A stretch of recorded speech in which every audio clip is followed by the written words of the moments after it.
Selamat pagi Bapak Ibu Saudara, kembali lagi di dalam Lilin Pengharapan. Sebelum kita membaca dan merenungkan firman Tuhan, mari kita memohon pimpinan dari Roh Kudus. Kita berdoa. Kami bersyukur ya Bapa atas penyertaan, kasih setia, dan rahmat-Mu yang melimpah-limpah di dalam kehidupan kami. Pada saat ini kami hendak mendengarkan firman-Mu. Kiranya Engkau membuka hati dan pikiran kami, mencurahkan Roh Kudus-Mu ke dalam hati dan pikiran kami, agar kami dimampukan untuk mengerti, bahkan melakukan apa yang Engkau kehendaki di dalam kehidupan kami hari lepas hari. Terima kasih ya Tuhan, di dalam nama Yesus Kristus kami berdoa. Amin. Bapak Ibu Saudara, pembacaan kita pada hari ini diambil dari Amos pasal 2 ayat 4 sampai 5. Amos pasal 2 ayat 4-5 demikian.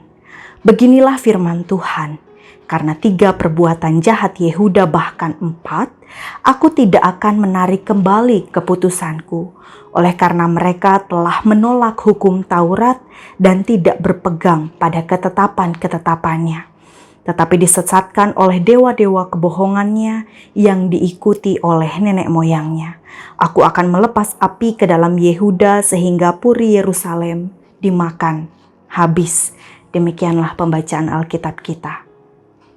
Bapak Ibu Saudara, pernahkah sedikit saja terbersit di dalam pikiran Bapak Ibu Saudara bahwa Tuhan itu tidak baik?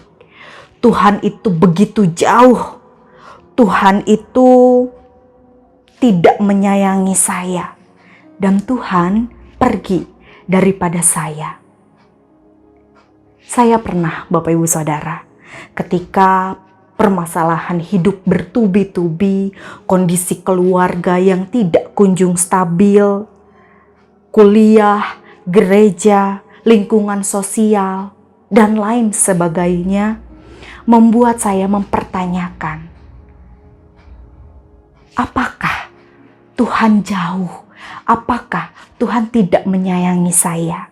Dan ketika saya membaca bacaan kita pada hari ini, kembali saya mempertanyakan, apa betul Tuhan itu tidak baik?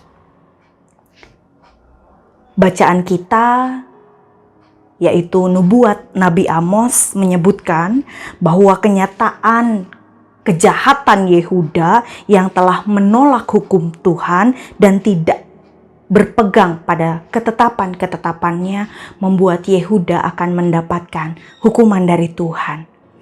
Dan dalam hal ini mungkin kita berpikir bahwa kejahatan Yehuda ini tidak terlalu berat dibandingkan dengan kejahatan-kejahatan yang dilakukan oleh bangsa-bangsa lainnya.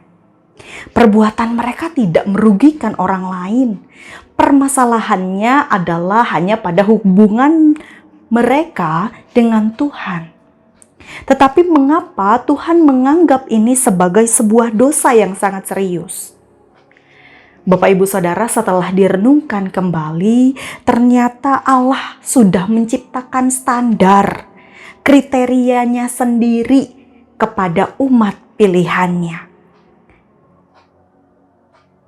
Standar yang Tuhan gunakan itu jelas lebih berat daripada standar-standar yang lain.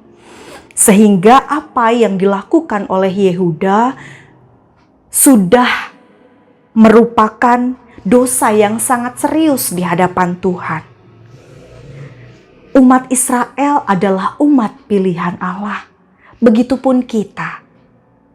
Tuhan sudah memberikan status yang luar biasa kepada kita sebagai anak. Dengan pemberian status itu kepada kita, Tuhan mengharapkan agar kita sebagai umatnya dapat menjadi teladan bagi orang-orang yang ada di sekitar kita. Karena kita dikasihi oleh Allah, diubah statusnya menjadi anak, memperoleh status yang istimewa dari Allah, maka kita diberikan tanggung jawab juga untuk memberikan teladan tentang bagaimana seorang pengikut Kristus, seorang anak Allah berpikir, bertindak, menyelesaikan masalah, dan tentu Allah memberikan standar yang tinggi pula kepada kita. Mampukah kita menjadi teladan bagi orang-orang yang ada di sekitar kita dengan tentunya standar yang tinggi dari Allah. Kiranya Tuhan memampukan kita untuk mengemban tanggung jawab dalam memberikan teladan-teladan yang baik sebagai anak-anak Tuhan. Kiranya Tuhan memberkati kita. Amin. Mari kita berdoa. Kami mengucap syukur ya Bapa, karena kami boleh diubahkan statusnya menjadi anak-Mu. Dan biarlah kiranya kami dapat memberikan teladan yang baik kepada orang-orang yang ada di sekitar kami. Dan tentu kami bisa lolos dari standar tinggi-Mu, agar kami juga dapat memperlihatkan bahwa kami adalah anak-anak terang yang menebarkan kebaikan-kebaikan yang mencerminkan kasih-Mu di dalam diri kami. Tolong mampukan kami ya Tuhan. Di dalam nama Yesus Kristus kami mengucap syukur dan berdoa. Amin.